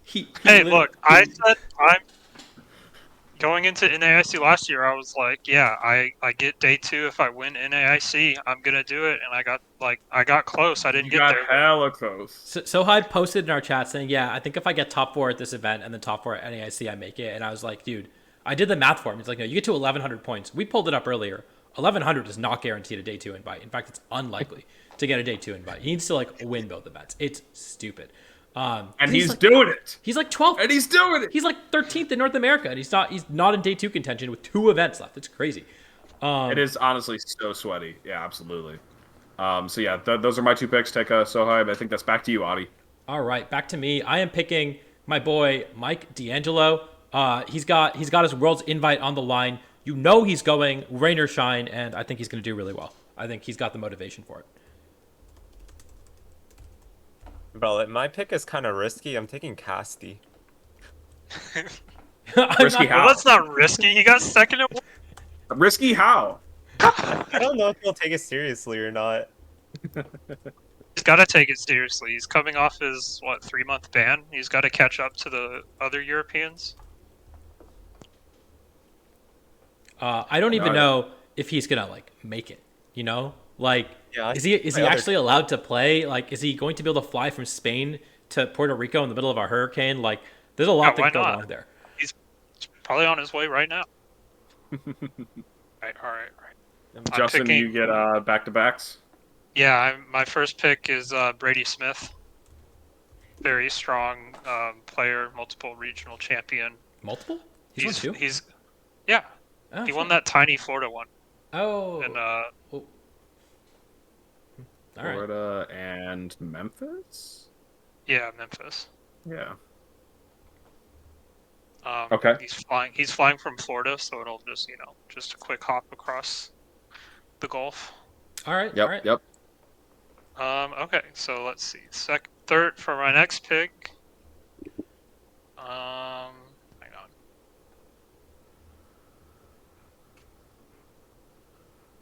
I am going to go with Arek Kusabai, hometown hero. True. That was going to be my pick when it came back to me. Nope, that's the wrong one.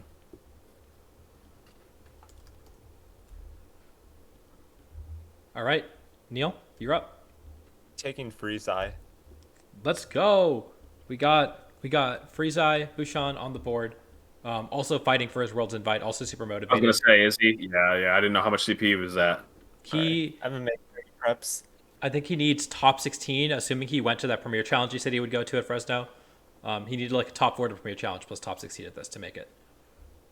And I don't know. Oh, that's another like thing that we don't know about, which is why we weren't like giving points out specifically. Was with the hurricane or tropical storm or whatever, we don't know if there's going to be top 16 CP or not, because you need most everyone to show up for that. So we'll see. We didn't describe at the top, but are we going to use the same system that Kunal was talking about? I think I want to use that one. I just think whoever gets championship points is fine. Did we mention that at the top or no? I mentioned it. You might have been running to Chicago PC. True. Yes. Yeah. Yeah. So we're going to be deciding this based off of championship point total across the players that we pick. Who's up now? It is you? me. I have. Let's see. I've got. Oh, I had a pick and then I forgot it. Hold up, just going through. Oh yeah, Dylan Salvanera, also a regional champion. Let's see. I think Dylan is the best player on the board. Just taking my value picks, you know. Oh man, I have to double dip and like it. Literally, I wrote down names really quick before we started the podcast, just like the ones that I recognized, and like the list went from like here to like this after that round. Like just there's nothing left. Um, and so my first one, I might have to think on the second one, but my first one I'm gonna pick is Nishant. Um, and let me go take a little peek. I think I wrote down all the ones, so I think I just had to pick from this small list I have here. Um, uh, Yeah, I just told Friezai that he better win the event, and he's like, I have some bad news for you. Is he not going? Oh no, he just said I have some bad news. Oh, well, keep us updated, I guess. I guess for my other one, I will pick George Tifferman. G Tiffy. Um, yeah, I think last I saw from George, it was the Cy Yeah. Spam Sandozo team, maybe. he And didn't, I don't think he had sand, or unless you mean it was after Orlando. maybe, yeah, no, I'm talking about after Orlando. Like this was like somewhat recently, and George had just like that. They had that six around the same time that I was also interested in that six. I did end up, falling off of it, and eventually moving on to worm stuff. But it was just like it seems like really chaotic, and I mean, honestly, this seems like the event to run something chaotic. So why not? Audie, back to you. Back to me. All right. Here I gotta pick Bloody. She's been grinding. I think she's gonna do well. I heard she was popping off on ladder. Not that that necessarily means very much because ladder is kind of dead right now, but Neil said she's doing well, and I trust him. Neil? We'll have a nails team. Let's see. I will go with. I have a pick in mind. I want to look through everyone. I'll go with Zardachar. Yeah. I Sorry, feel Charles, like a solid he's pick. He's two also people. he's also in that 200 to 220 camp where he just needs to do well to get his world's invite, I think. Mm-hmm. I lost to Zardichar round one of Secaucus, and then I didn't lose again until finals, I think. It was such a strange tournament. But yeah, I think he was running Renya. Maybe is he a boring player? I'm wondering. Bro, Luca, you should have said that when it was my turn. If you're not on the roster, we can't. I don't think we can pick you. Yeah, no, we're not allowing this. Bro, we would have picked you first. It would have been a pretty quick grab. He was definitely at least a round 3 for me. At least around 3, dude. He's around 1. What? Yeah, at least around 3. If he was still around by round 3, I was definitely gonna get him. Yeah. Yeah, Sorry. I Tucker. probably would have picked Luca over you, Joe. All right, Justin. Especially after seeing you lost to Hippo. No, All he's right, using all right. Hippo, isn't he? Yeah, He's dude, using he's using Hippo. Hippo Iron Thorns. All right. We got 11 votes for us doing a draft for Nats and 1 vote for no. Oh shit. If guess- you don't want us to do it, I guess we're not doing it. Please We got elaborate. a no vote. yeah. If you're the no, please elaborate. I do want to know It's the how no you vote. hate us. But no. Okay, wait. Who's up by the way? Is it It's Burns Justin. now? I think double dipping. Yeah, so I'm gonna go with Cesar Reyes. All right, one of the best Mexican players. Yeah, he's a long-time strong Mexican player. Second pick, I'm gonna go with my boy Arvin Tumerang. Oh yeah. He's been grinding. He's needs to make one, last push for Worlds. Mm-hmm. He is also just in that last almost at Worlds qualifier. So I think he can do well for sure. Nerd of Now says he's the no vote. Is this because we'll have less time for the Calcas, right? All right, Neil, you're back up. Kyle Morris sounds like a cool name, so I'll pick him. Kyle's been around. All right. I've played him in 2015 regional. I played him at, I was going to say 2015 Nats. I played him at 2015 Nats. I cannot believe that this has lasted so long. I got to go with wait. Let me check his Twitter real quick. I'm gonna pick off Mezzi, but I got to check his Twitter to see if he's going because I know he's tight with Lorsi. And if Lorsi's not going, he might not be going either. Oh wait, he's left. He's bro. left. Yeah. Why did I do this to myself? Oh my god, I can't find it. Off of Mezzi VGC. Surely that'll pop it up. Dan, is he on Twitter? Am I just spelling it wrong? I might be spelling it wrong. It's literally on my screen.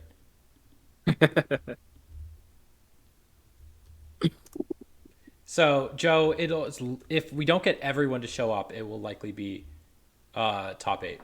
Um,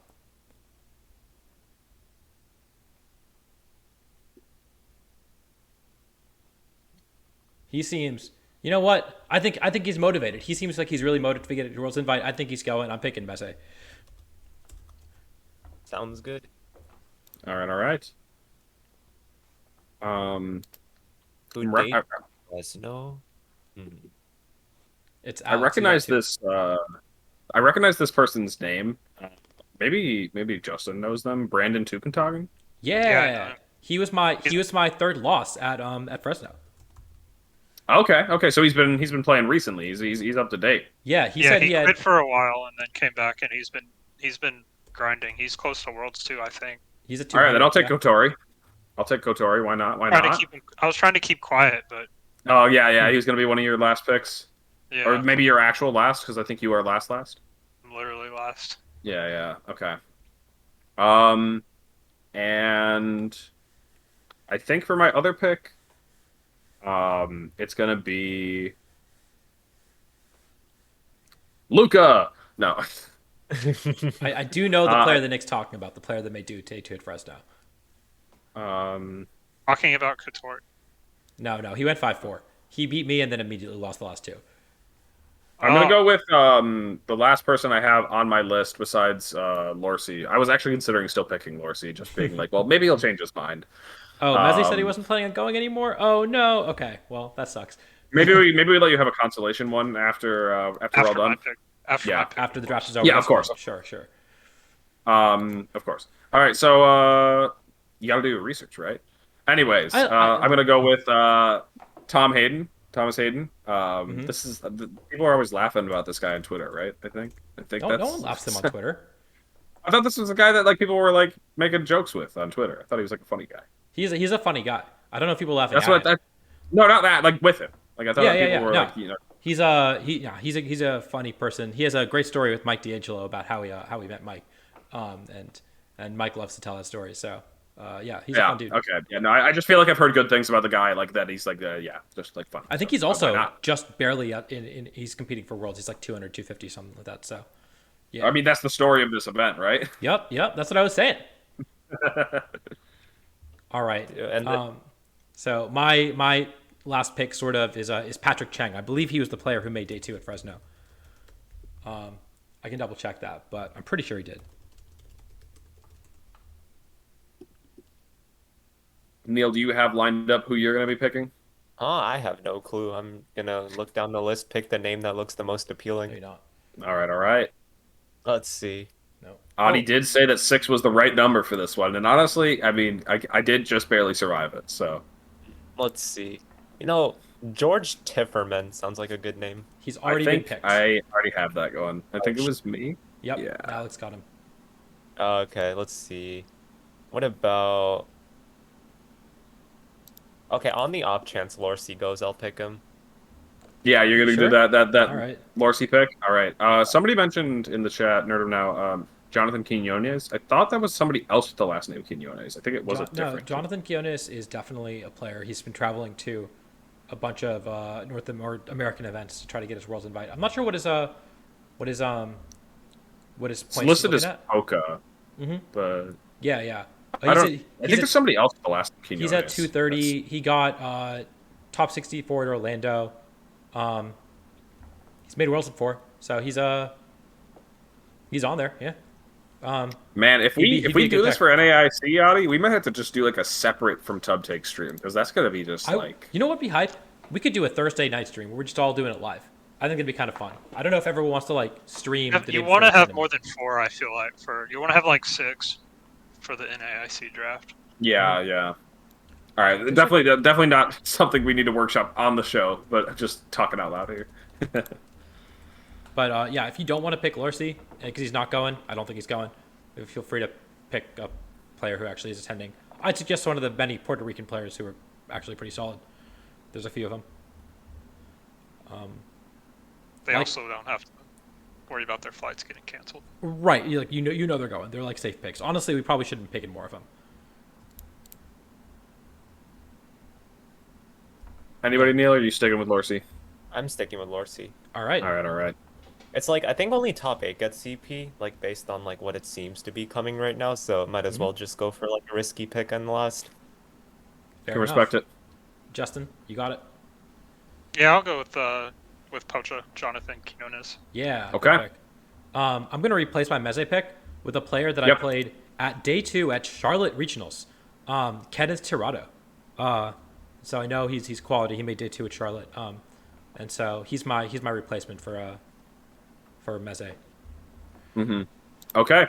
So we'll update on this in a week, next week, when the results are in, and we will just total up the CP down the line, and whoever's team that they drafted of 6 players earned the most cumulative championship points will be declared the winner. There's nothing. I forgot. I was gonna say that we put money into this. We didn't put money into this. I was gonna lie to you guys.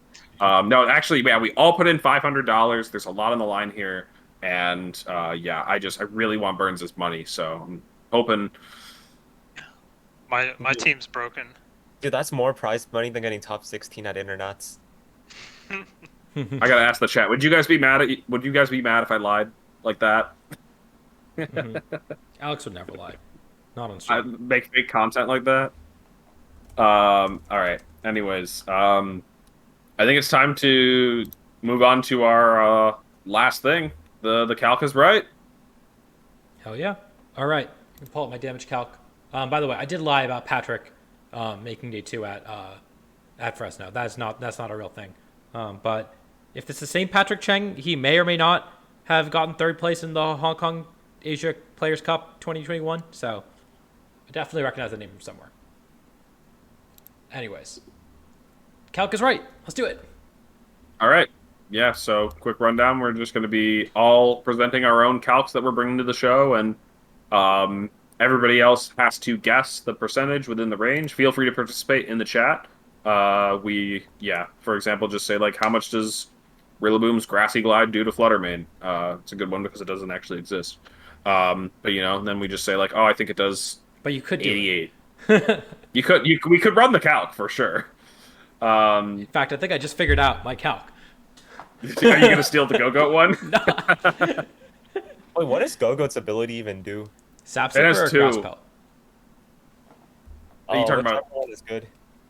So Sap Sipper is just like Yeah. that's just immune to grass +1. Oh, yeah, But, higher. Grass Pelt is weird because I actually thought it gave you a +1 defense in grassy terrain, but it's actually more akin to the new Snow. It is a 1.5 defense in grassy terrain. I don't think there's an actual stat there. Yeah, it's just not a stat boost; it's a multiplier. Oh, that's Yeah, kind of cool, actually. it's like snow or sand, but yeah, its defense is 1.5 in grassy terrain. It Does mean you have to run 2 mono grass types though, so Yeah. I'm not sure. I found my next YouTube video. There you have it. Okay, so hopefully everybody has their calcs ready. We usually have the guests start if they are prepared. So Justin, do you have a calc? Yeah, I'm actually changing it last second. Give me a Oh, second. okay. Does it also involve Go-Goat?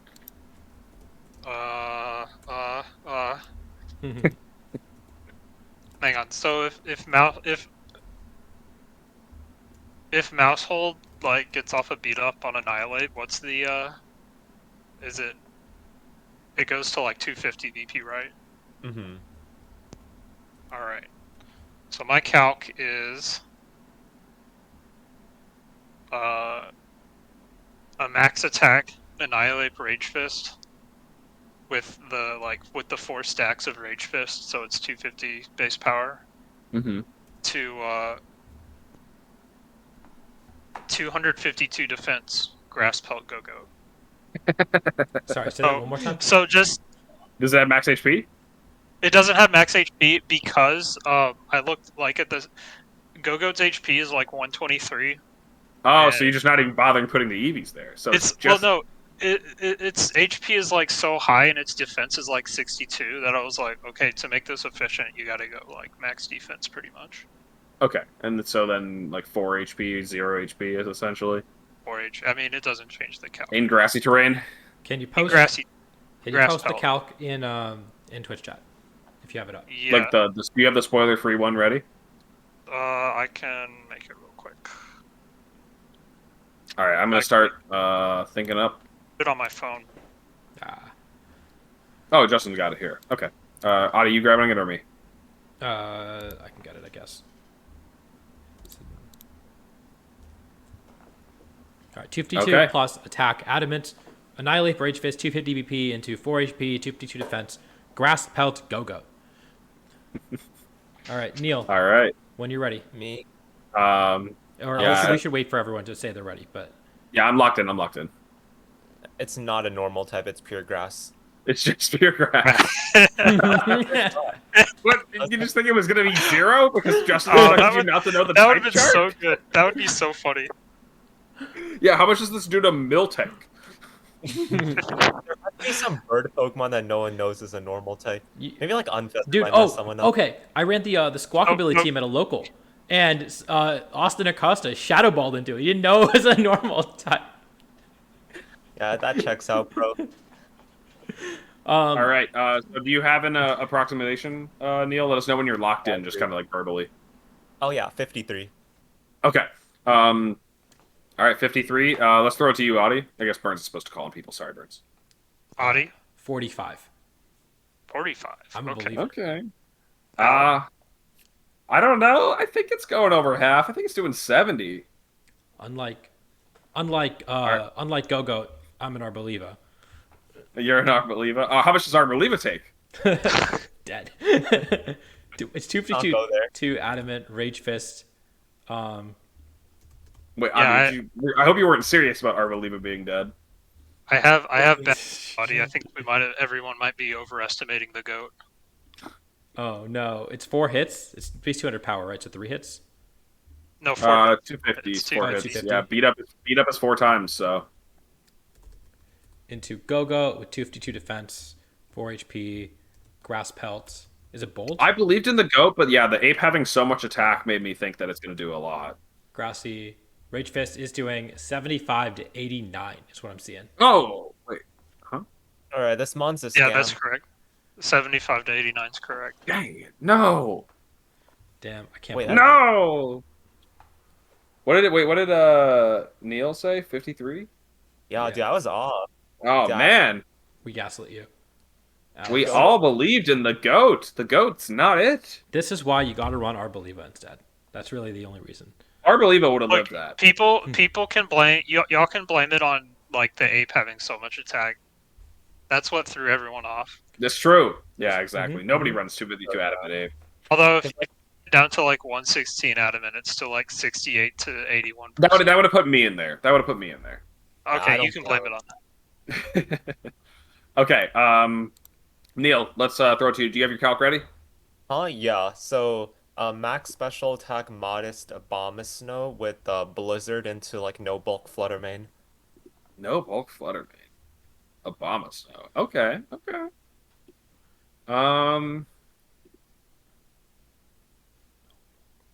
Sure. I think I got my number. I have my number. I got a number. It's a pretty simple one. All right, Audie, start plugging it in. Oh wait, and we have to say our guesses first. Yeah, that's So important. Neil, just pick on people to call. All right, let's go, Justin. All right. I'll say it does could do like 48%. Alex, you want to go? Oh wait, no, sorry. I want to go with 58. I didn't realize the specs. Oh, it's specs. Wait, this thing's specs? I don't think it was Yeah. specs. Oh, okay. That changes it. Was it specs or no? Yeah, it's specs. Oh, Oh, okay. what? Okay. Oh, yeah, no, I don't know how I also missed the specs. Yeah, your chat. Okay, my original. No, I'll try to just like casually 1.5 it, which is hold on, let me plug this into the calculator because I don't want to mess up the math on stream and people laugh at me. They're already laughing at me because I'm plugging into the calculator. My original number was 36, so I'm gonna bump it up to 54. Justin, what was your number? I don't want to pick the same number. 58%. Oh, okay. I was going to go a little higher. I was going to go 62%. Okay, all right, Audie, you can get that one in there. All right. and we see Blizzard is doing 53 to 63% is what I'm seeing. Yeah. All right. 64. I'm in there. I'm in there. I'm in 53 there. to We all got in 63. there. We got there. Yeah. We got the whole range, bro. Wait, you have to put max modest. It increases it just a little bit. Oh, okay. Gotcha. Is it gonna bump Alex out of there? I also Wait, had actually, force though. def. Here we go. I might be done. I 55 might be to chalked. 65 is what it's looking like. No! He's out of there. No! I didn't believe in Obama Snow. Sorry, Alex. God damn it. The specs messed everything up. All right, Adi, I'll go. I'll go now. Go for it. Okay, I'm bringing it up to Reg D. So I'm talking about the new Gudra Hisui, going for a 4-attack heavy slam into. I think this is the second time in a row I've done heavy slam now. Into Tornadus. Just a regular 4 HP, 0 defense Tornadus Incarnate, the prankster one. So I feel like this is important knowledge to have if you're just playing them on, but I've never touched this thing. yeah, so that's the fun part about picking heavy slam is like we I all think that's have the like base power. a lot of people, practice on Showdown, but when you're playing in tournament, if you encounter a situation that you're not familiar with, you're just like, how much is Gutra getting the max base power heavy slam on this Pokemon? I don't know. I have no idea how heavy a Gudra is. I have a rough idea of how heavy Tornadus is, but no idea. The about days Gudra. when you Tornadus ran is heavy slam wild. Celestial and it was just 120 base power and everything. Oh wait, Nerd of Now is coming through and saying that I was in the range and that there was maybe a slight error in the calc. There was like a force bit F or something. Oh yeah, wait. It's Let saying me no, 53.8 to 64.6. Oh, okay, so I'm in there. I'm in there. Oh, okay. Most- Okay, okay. you made it. I snuck in. Let's go. Yes, there's a Bubble force tip. bid F. Yeah, okay. Bubbled in. Good job, Alex. I mean, I'm the calc expert, I guess. All right. All right, so you let me said- know when you guys are locked in. You said 4 attack Gudra, 4 attack Adamant, or just 4 attack Gudra? No, just neutral. 4 attack Gudra into Tornadus with no bulk.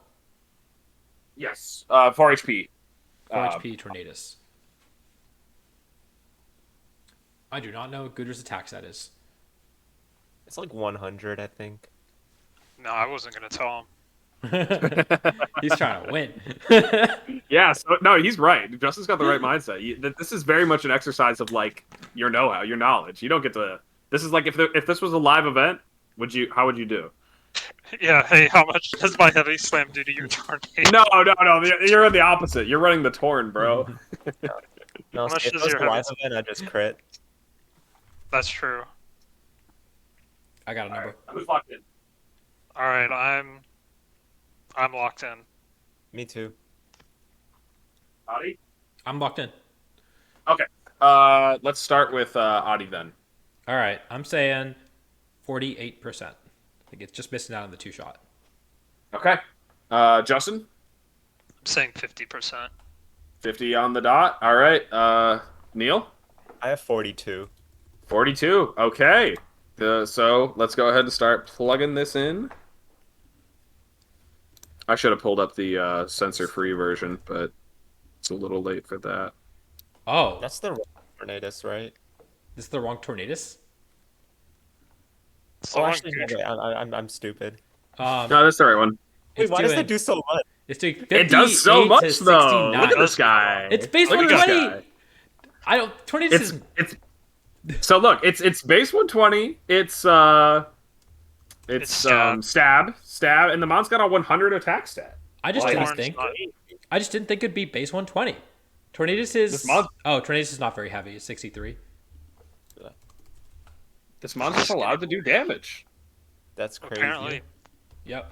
Who Okay, knew? fair enough. All right, Audie. All right.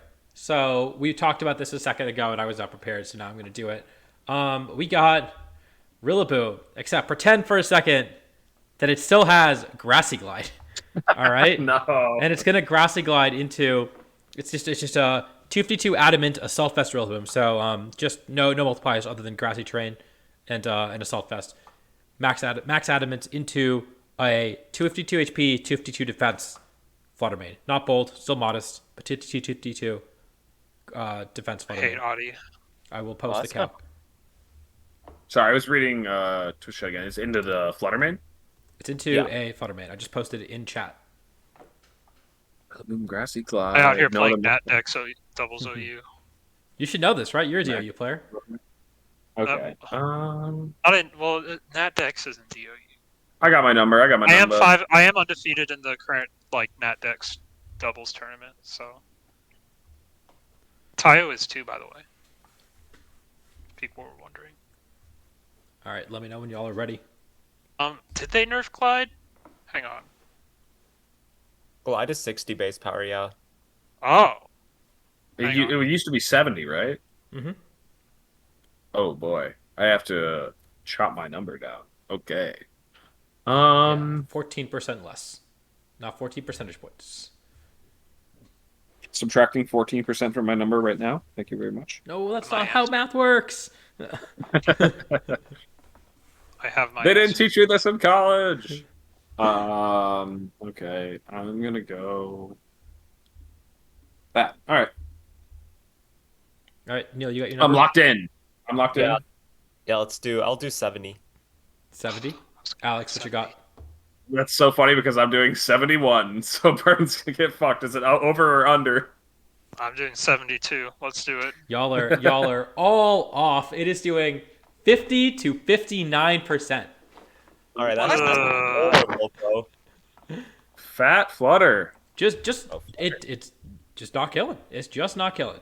In fact, God damn. it Throw is the a- wait. This is not. It's not plus nature, right? Throw it on there. no. Well, I mean, it just even if you're no bulk flutter, it's just a roll to kill. It's This like a roll. Mickey Yeah, Mouse yeah. Calc, man. No, I wanted to see if it's like a roll to 2-hit KO, especially with grassy terrain healing. Like if you throw the bold one. If you throw Oh, the bold, Gavin. Yeah. I Throw- mean, yeah, no, throw it's on just the bold. 1.2% chance to kill.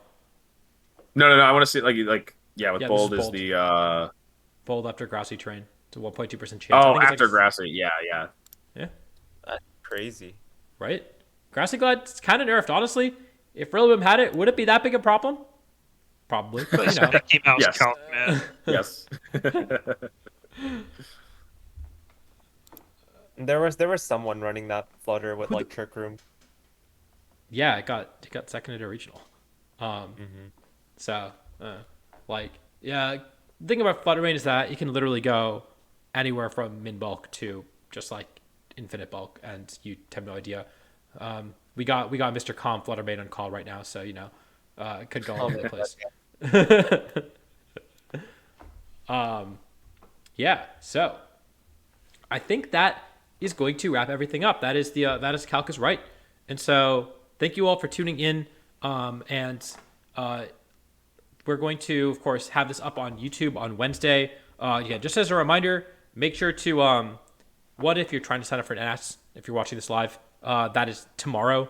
Are those slots going up? So make sure to be ready for that. And again, make sure to go register for all the Pokemon Center stuff and all the Japan stuff if you're going to Japan, because otherwise you might miss out on tickets. I mean, all that stuff is on Cerebi, I think. But those are the two reminders that I do really want to reiterate. Good luck to everyone going to Puerto Rico. I hope you make it there. I hope that you do well, I guess, but mostly I hope you make it there and make it back. And yeah. If I picked you, I hope you make top 8. And yeah, Justin, Neil, thank you so much for coming on. Really appreciate you taking the time. Did you have anything you wanted to plug? No, nothing. But Nothing. I had a lot of fun. I'll plug you guys on my channel. Appreciate Hey it. yo. Oh, Make sure I have to check out something Neil. to plug. What's that, Bryn? I have something to plug. I have an anonymous source Okay. with a who wanted to cause some chaos. Okay. He's declaring that NAIC will use live competition software. So look forward to that. Anonymous Oh. source. He's a very trustworthy anonymous source that would never lie to me, They were gonna This be is talking interesting. about how and I hope he watches this back. I'm honestly so baffled that you would say this on the podcast. oh yes, that's This just Gudra. That's awesome. All right, yeah, just shout out to my anonymous source. All All right, who should we hit with a raid? right. I was not thinking about that. I got clickbaited by Neil, who apparently found the best Urshifu counter, and I couldn't find it scrolling through the video, so now I'm not interested anymore. It was like the first minute. All right. I think we're gonna send it over to Professor Morph Plays. He is my local local TO from Toronto. Very, very cool dude. Playing some Reg D. So yeah, make sure to go say hi to him. Let him know where you came from. Yeah, thank you all for watching.